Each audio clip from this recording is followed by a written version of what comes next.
सभी साथियों को जय भीम, नमो बुद्धाय।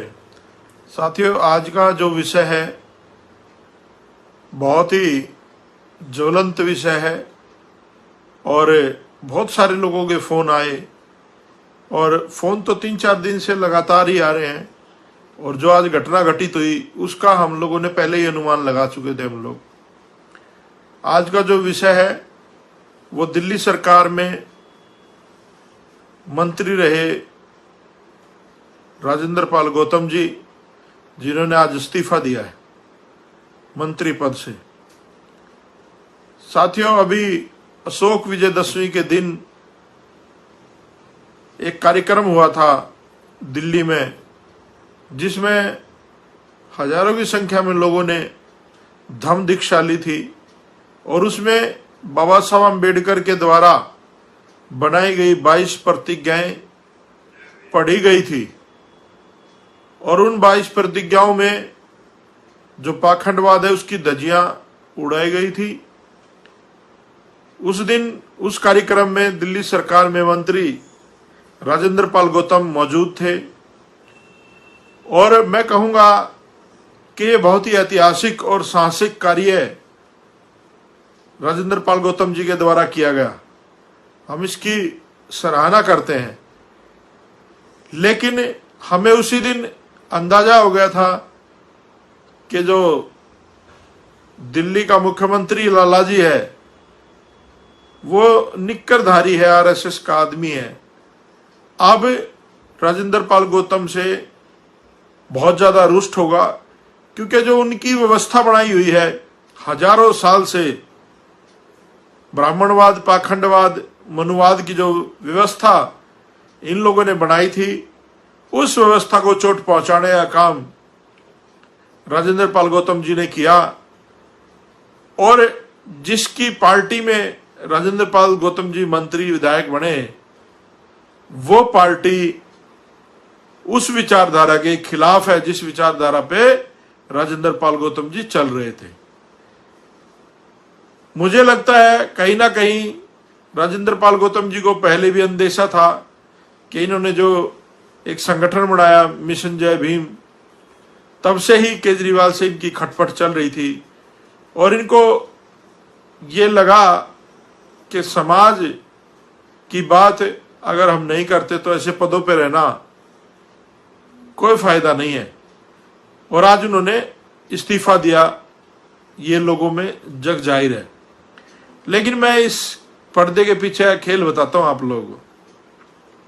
जो खेल हुआ है इन 3-4 दिनों में, ये इस्तीफा देना माननीय राजेंद्र पाल गौतम जी के द्वारा, ये एक पटकथा है जो लिखी नागपुर में गई है, इंप्लीमेंट केजरीवाल ने करी है और शिकार राजेंद्र पाल गौतम को बनाया गया है। राजेंद्र पाल गौतम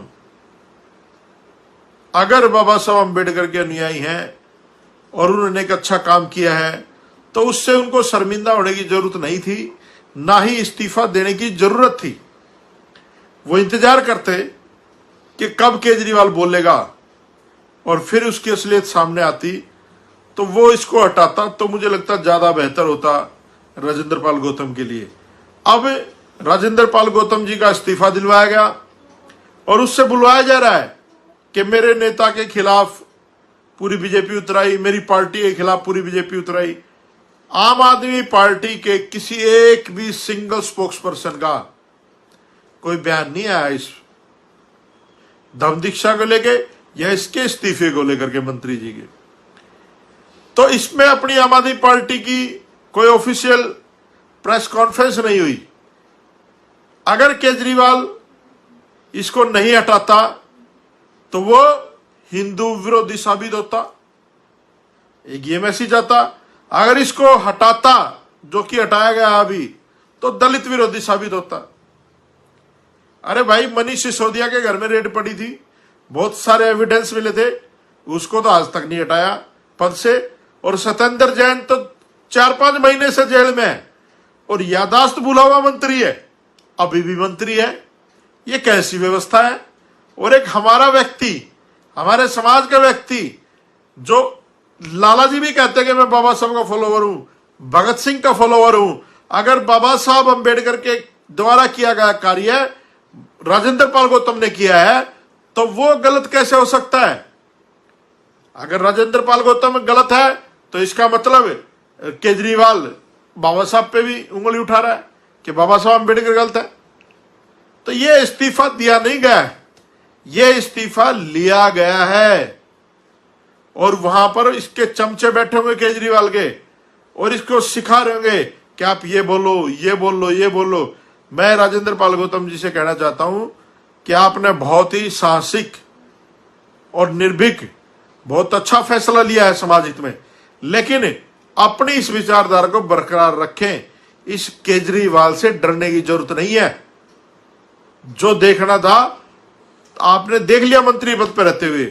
मैं भी इसकी सरकार में मंत्री रहा हूं। ये लोग हमें काम नहीं करने देते, ना अपने समाज के लिए काम करने देते हैं, ना कोई योजना बनाने देते हैं। आपको बिल्कुल रोका जाता है हर जगह। आप इनकी आंखों में जब भी खटक जाते हो जब आप जय भीम बोलते हो। ये सिर्फ नाम के दिखावे के अंबेडकर का नाम लेते हैं, नहीं तो ये सारे काम बाबा साहब अंबेडकर के खिलाफ करते हैं। दिल्ली के अक्षरधाम मंदिर में लाला केजरीवाल दिवाली की पूजा करता है, जमुना की आरती उतारता है, सुंदरकांड का पाठ करता है। अभी लेटेस्ट रामायण में जाकर के उन्होंने रावण का वध किया है, जबकि ये सारी चीजें अंबेडकरवाद के खिलाफ हैं। फिर भी वो ये काम करता है। तो आप लोगों को समझनी चाहिए, चाहे आरएसएस हो, चाहे कांग्रेस हो, चाहे आम आदमी पार्टी हो, या जो भी इनकी सहयोगी पार्टियां हैं, ये सब के सब उसी मनु की औलाद हैं जो हमारे तथागत बुद्ध के खिलाफ थे और आज के समय के बुद्ध के बाबा साहब अंबेडकर के खिलाफ हैं। ये हम सबको समझना पड़ेगा। और जो लोग हमारे लोग आज क्रिटिसाइज कर रहे हैं राजेंद्र पाल गौतम को, मैं कहता हूं उसको करना बंद कीजिए। हम सब के सब लोग आज राजेंद्र पाल गौतम के साथ खड़े हैं, अगर वो ईमानदारी से समाज की लड़ाई लड़ते हैं तो। और मैं कहता हूं राजेंद्र पाल गौतम को जब तक विधायक है, अगली बार तो टिकट भी नहीं मिलनी। आप लिख लो मेरी इस बात को, अगली बार आम आदमी पार्टी से टिकट भी नहीं मिलनी राजेंद्र पाल गौतम को। और राजेंद्र पाल गौतम जब तक विधायक है, उसको सदन के अंदर समाज की आवाज को बुलंदी से उठाना चाहिए। ये आपकी सदस्यता ही खत्म कर सकते हैं और कुछ नहीं खत्म कर सकते। पूर्व मंत्री तो आपको केजरीवाल का बाप भी खत्म नहीं कर सकता, हटा नहीं सकता। पूर्व मंत्री तो आप हमेशा रहेंगे। और समाज के लिए आप एक आदर्श बने, समाज की लड़ाई को सड़कों पर लड़े। हम सारे लोग साथ हैं आपके, डरने की जरूरत नहीं है, घबराने की जरूरत नहीं है, और इनके फेवर में बयानबाजी करने की भी जरूरत नहीं है। जो आप लगे हुए हैं कि मेरा नेता केजरीवाल, मेरी पार्टी आम आदमी पार्टी, अरे ये दलितों की बहुजनों की पार्टियां नहीं है। ये आप समझने की जरूरत है आपको। इनकी पैंटें उतरवा के देख लो, पैंटों के नीचे खाकी चड्डियां मिलेंगी इनकी। ये सारे आरएसएस के लोग हैं, बंदर बांट कर रखी इन लोगों ने। पहले इस खेल में सिर्फ कांग्रेस और बीजेपी थी, और ये सारा बड़ा खेल जो मशीनों से खेला जा रहा है। पहले दो ही सहयोगी थे इनके, कांग्रेस और बीजेपी, दोनों मशीनों से चुनाव जीतते थे और जीत के जाते थे। अब तीसरा हिस्सा लाला जी का भी हो गया है। हो सकता है लाला जी को गुजरात भी दे दें ये लोग, जैसे पंजाब दिया था। तो ये लोग चाचे ताऊ के बच्चे आपस में खेल बांट रहे हैं, कूद रहे हैं। समझने की जरूरत है बहुजन समाज के लोगों को। और एक और बात कहूंगा राजेंद्र पाल गौतम को, सावधान रहना, बहुजन समाज पार्टी में मत चले जाना, नहीं तो मायावती आपको ऐसा निपटाएगी आप सोच भी नहीं सकते हो। क्योंकि आज समाज में अगर जिम्मेदारी सबसे बड़ी किसी की बनती है समाज को इकट्ठा करने की, तो मायावती की बनती है। उसको सबसे बात करनी चाहिए, सबको बुलाना चाहिए, सबसे बात करके इस पार्टी को मजबूत करना चाहिए। लेकिन हो क्या रहा है, उल्टा हो रहा है। इस पार्टी को खत्म करने का काम मायावती कर रही है। और कुछ चंद चमचे लोग, जैसे मोदी के चमचे हैं वैसे सबके चमचे हैं, कुछ केजरीवाल के भी चमचे हैं, कुछ मायावती के भी चमचे हैं, सबके चमचे हैं। और चमचे तो चमचे ही रहते हैं भाई, कोई कुछ भी बोलता रहे, उनको बोलने दिया जाए। तो आज भी मैं कहता हूं आपको, आप बिल्कुल भय मुक्त होकर के दिल्ली विधानसभा में बोलिए। हम सब लोग आपके सहयोगी हैं, आपका साथ देंगे। आपने बहुत ही साहसिक कार्य काम किया है, ये धम्म दीक्षा का प्रोग्राम करके और उसके बाद जब केजरीवाल के ऊपर प्रेशर आया आरएसएस का, बजरंग दल का, बीजेपी का, तमाम हिंदू संगठनों का, जो मनुवादी व्यवस्था के लोग हैं, उन लोगों ने केजरीवाल को बुला के समझाया कि इस मंत्री को हटा दिया जाए। और कैसा खेल खेलते हैं, हमारे आदमी को उसी के द्वारा इस्तीफा दिलाया जा रहा है और उसको अपने फेवर में बुलाया जा रहा है। मैं चैलेंज करता हूं केजरीवाल को, अगर उसकी मां ने दूध पिलाया है, अगर वो एक बाप की औलाद है ना, तो आकर के कहे सोशल मीडिया पे या प्रेस कॉन्फ्रेंस करके कि हम लोग बुद्ध के खिलाफ नहीं है, हम अंबेडकर के खिलाफ नहीं है, हम राजेंद्र पाल गौतम के खिलाफ नहीं है, और इनका इस्तीफा कैंसिल करे, इनको मंत्री रखा जाए। अगर उसकी औकात है, अगर वो चाहता है कि बाबा साहब के सपनों का भारत हो, तो राजेंद्र पाल गौतम का इस्तीफा मंजूर नहीं किया जाना चाहिए। ऐसे आदमी जो बाबा साहब को विचारधारा को आगे बढ़ाते हैं, ऐसे आदमी तो चाहिए। आप ढोंग करते हो, फिर केजरीवाल साहब दिखावा करते हो कि मैं बाबा साहब का अनुयायी हूं, मैं भगत सिंह का अनुयायी हूं। अरे भगत सिंह नास्तिक था और बाबा साहब ने हिंदू धर्म के लात मार दी थी। अब तू क्या करने वाला लाला जी, ये सोच। मुझे नहीं लगता कि कभी इस हिंदू धर्म को लाला जी छोड़ेगा या नास्तिकता के ऊपर आएगा। अरे इतना भी नहीं कर सकता तो कम से कम राजेंद्र पाल गौतम जैसे लोगों को सहयोग कर और उनको पार्टी में मेन पदों पर रख और उनको कहो कि भाई काम करो बाबा साहब अम्बेडकर का। अगर तुम ये नहीं कर सकते तो मेरे देश के बहुजनों, आप लोगों से हाथ जोड़ के विनती है, देख लो इन सांप सपोलियों का चेहरा, इन नागनाथ सांपनाथ, और मैं कहता हूं इनके संभोग से जो पैदा हुआ ये लाला केजरीवाल है, सपोलिया है ये हमारे समाज के लिए। तो आपने देख लिया कि केजरीवाल ने पहले कैसे मुसलमानों को मरवाया, दंगे करवाए दिल्ली में, है ताहिर हुसैन को बेचारे को आज तक जेल में सड़ा रहा है। इसके जब बनिए पर ठाकुर में बात आई, बनिया जेल में पड़ा मंत्री इसका, फिर भी मंत्री है, उससे इस्तीफा नहीं लिया जा रहा, उससे सफाई नहीं ली जा रही। उसकी घरवाली भी जेल में थी, पिछले 4-5 महीने से जेल में स्तंत्र जैन, फिर भी मंत्री है। मनीष सिसोदिया को इसने वो दे दिया, भारत रत्न देने की बात कह दी कि भारत रत्न मिलना चाहिए इसको दो। अरे 12वीं पास आदमी, डिप्लोमा होल्डर और शिक्षा मंत्री बना रखा है, उसे अपनी एजुकेशन तो पूरी कर लेने देता, तब बना लेता। और दूसरा, दलित विरोधी आपके सामने साबित होगा, मुस्लिम विरोधी अमानुल्लाह खान के बारे में एक शब्द नहीं बोला केजरीवाल। तो भाई ये व्यवस्था किनकी है, इसको एक कैसे चलाना चाहते हैं, ये आप लोगों को समझने की जरूरत है। तो आज देश के बहुजनों में हर अम्बेडकरवादी से अपील करता हूं कि आपको राजेंद्र पाल गौतम के पक्ष में खड़ा होना चाहिए और इस्तीफा कर देना है तो केजरीवाल दे मुख्यमंत्री के पद से, जो उसने हमारे समाज के लोगों के साथ धोखा किया, हमेशा धोखा किया, दलितों के साथ हमेशा धोखा किया, मुसलमानों के साथ हमेशा धोखा किया, ओबीसी के साथ। तो ये समझने की जरूरत है, जो आदमी आरक्षण के खिलाफ आंदोलन चलाया, यूथ फॉर इक्वलिटी एक संगठन था, केजरीवाल ने उसके ऊपर प्रदर्शन किए आरक्षण के खिलाफ, वो बाबा साहब अम्बेडकर का अनुयायी कैसे हो सकता है, वो हमारा हितैषी कैसे हो सकता है। अरे जाग जाओ भाई, जाग जाओ मेरे देश के बहुजनों, और दिल्ली के जो चूड़े चमार हैं उनको जागने की जरूरत है। आज तुम्हें किसी केजरीवाल की जरूरत नहीं है। अगर 2 ही कम्युनिटी इकट्ठी हो जाए देश में और दिल्ली में अगर इकट्ठी हो जाए तो आप अपना मुख्यमंत्री बना सकते हो। तो साथियों, मैं आपसे अपील करता हूं फिर, और राजेंद्र पाल गौतम को भी चेताता हूं कि इनके फेवर में बोलने की जरूरत नहीं है। ये आपको ऐसा बना देंगे, आपको जो है ना पार्टी से भी निकाल लेंगे, धीरे धीरे आपको राजनीति से भी निकाल देंगे और आपको समाज का भी नहीं रहने देंगे। आप जब तक विधायक हैं सदन के अंदर समाज की आवाज उठाएं और इनसे कहो कि SC/ST कंपोनेंट फंड का जो पैसा है वो कहां लगाए हो केजरीवाल साहब, उसका हिसाब दो। कितना फंड एलोकेट किया आपने, उसका हिसाब दो। अब एक एक बात का हिसाब मांगो दिल्ली विधानसभा में। मुझे नहीं लगता है अगली बार आपको टिकट देंगे। तो आपके पास जो समय बचा, बहुत समय बचा, अभी तो 2025 में चुनाव है, इनका जीना हराम कर दो मनुवादियों का विधानसभा के अंदर और अपनी आवाज को पुरजोर तरीके से उठाओ। अगर आप यही कहते रहे मेरा नेता केजरीवाल, मेरी पार्टी आम आदमी पार्टी, तो आपको इस समाज में भी खत्म कर देंगे, आप समाज में भी खत्म हो जाओगे और आपको कोई पूछने वाला नहीं है। अब अगर आंदोलन की बात कर दी तो आंदोलन में आ जाओ। आपसे मैं हाथ जोड़ के अपील करता हूं, हम सब लोग आपके साथ खड़े हैं। तो सारे के सारे लोग, आप जितने भी मुझे देख रहे हैं, सब के सब लोग इस वीडियो को शेयर करो, ताकि ये बात जहां हम पहुंचाना चाहते हैं वहां तक पहुंच जाए।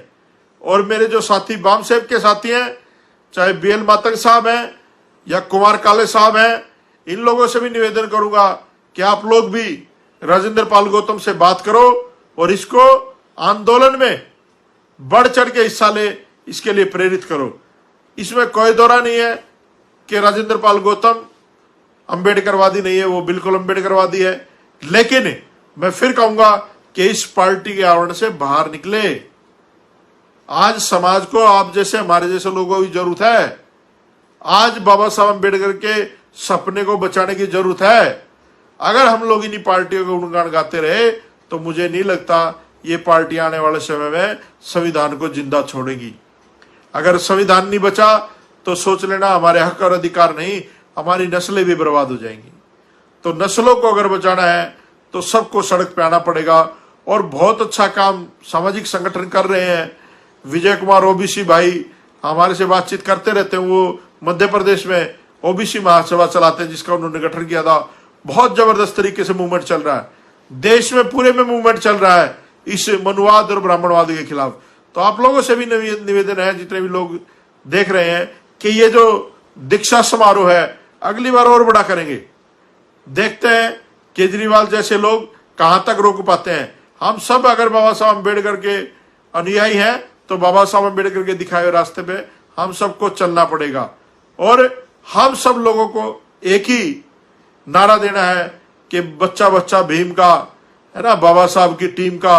और ये देश बौद्धमय देश बने, बुद्ध का देश है ये। जब इस देश का प्रधानमंत्री विदेश में जाता है ना, तो वहां पर बुद्ध की मूर्तियां लेकर के जाता है और कहता है कि हमने लोगों इस दुनिया को बुद्ध दिया, युद्ध नहीं दिया।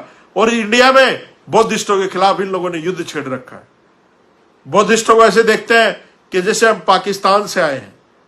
अरे ये देश बौद्धिस्ट देश है। सम्राट अशोक इसके जनक हैं। इसमें उन्होंने अपना सारा सर्वोच्च त्याग करके इस लड़ाई में अपनी लड़ाई लड़ी और बौद्धिज्म को इस मुकाम तक पहुंचाया। तथागत बुद्ध ने अपना सब कुछ राजपाट छोड़ करके इस रास्ते को अपनाया। बाबा साहब अम्बेडकर ने सब कुछ छोड़ छाड़ करके इस रास्ते को अपनाया। और मैं अपील करता हूं, जो भी लोग दिखावे के बौद्धिस्ट हैं वो बौद्धिज्म में सही में आ जाएं। दिखावा अब नहीं चलेगा। आप लोगों को अपने स्वार्थ छोड़ने पड़ेंगे और इस देश में बौद्ध में भारत की कल्पना को साकार करना पड़ेगा। तो साथियों, आप लोगों से निवेदन है कि इन बहरूपियों को संभालो, इनको देखो और इनको परखो और इनकी पैंटे उतरवा उतरवा कर देखो। सबके नीचे जो ना खाकी चड्डी मिलेगी आपको। ये आरएसएस की औलाद है सारे के सारे, चाहे कांग्रेस हो, चाहे बीजेपी हो, चाहे आम आदमी पार्टी हो। और हमें इनसे बचने की जरूरत है। और जो भी इनका सहयोग कर रहे हैं, चाहे बहुजन समाज की पार्टियां क्यों ना हो, उन लोगों को भी एक नकाब करो। क्योंकि बहुत सारे लोग ऐसे हैं जो उत्तर प्रदेश में या हरियाणा में या पंजाब में इस बीजेपी को सपोर्ट करते हैं पिछले रास्ते से, ताकि बीजेपी की सरकारें बन जाएं। तो ऐसे लोगों को भी बेनकाब करना है। जो समाज में ईमानदारी से काम नहीं कर रहा वो हमारा नहीं हो सकता। तो साथियों, ये बात मैंने आप लोगों के आगे रखनी थी। आप लोगों से निवेदन है कि इस वीडियो को ज्यादा से ज्यादा शेयर करें।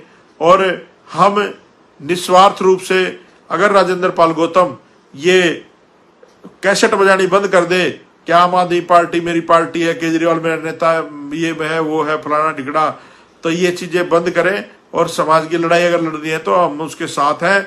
किसी भी तरह से अपने आप को कमजोर ना समझे। हम लोग किसी से डरने वाले नहीं है। आरएसएस वाले तोप लेके आ जाएं, बंदूक लेके आ जाएं, जो मर्जी लेके आ जाएं, हम लोग बाबा साहब अम्बेडकर के सपनों को, भारत को बना करके रहेंगे। तो आप लोगों से निवेदन है कि ज्यादा से ज्यादा लोगों तक इस बात को पहुंचाएं। जय भीम, नमो बुद्धाय। साथियों, रोको मत, हमें टोको मत, हमें आगे बढ़ते जाना है। जय भीम का नारा लगाना है, जय भीम का नारा लगाना है। जय भीम, जय भीम। अंबेडकर नेशन चैनल आर्थिक समस्या से गुजर रहा है। अगर आप बहुजन समाज में बाबा साहेब अंबेडकर और तथागत बुद्ध की विचारधारा को अधिक से अधिक लोगों तक पहुंचाना चाहते हैं तो हमें आर्थिक सहयोग प्रदान करें ताकि हम अपने चैनल के माध्यम से देश विदेश में समता, बंधुता, एकता और संवैधानिक अधिकारों को ज्यादा से ज्यादा लोगों तक पहुंचा सकें। आप अपनी सहायता राशि नीचे लिखे खाते में जमा करा सकते हैं। खाता धारक गौतम रत्ना, खाता संख्या 3169576865 IFSC कोड SBIN 0060336, बैंक भारतीय स्टेट बैंक।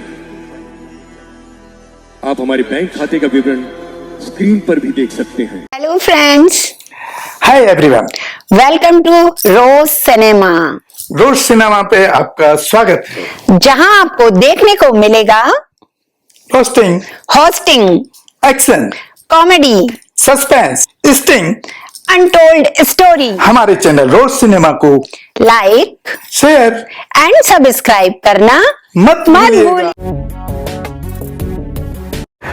मैं गौतम रत्ना आपका बहुजन फिल्म प्रोडक्शन में स्वागत करता हूं और आप हमारे प्रोडक्शन हाउस के अंदर अपना कैरियर बना सकते हैं as a film director, as a producer and actor and actress and editor and cinematographer also. अगर आपको फिल्म से रिलेटेड कुछ भी प्रोजेक्ट आपको बनवाना है तो हमारे पास में पूरा सेटअप है, जिसमें फिल्म कैमरा है, शूटिंग लाइट्स है और एडिटिंग है। सारा A to Z एक ही जगह पर आपको हमारे यहाँ पर मिल जाएगा। तो दोस्तों, आप हमें कांटेक्ट कर सकते हैं हमारे नंबर्स पर 9810085714 और 8510005714। हमारे वेबसाइट पे विजिट कर सकते हैं www.filmserviceindia.com और हमें मेल भी कर सकते हैं gautamfilmsproduction@gmail.com पर। धन्यवाद।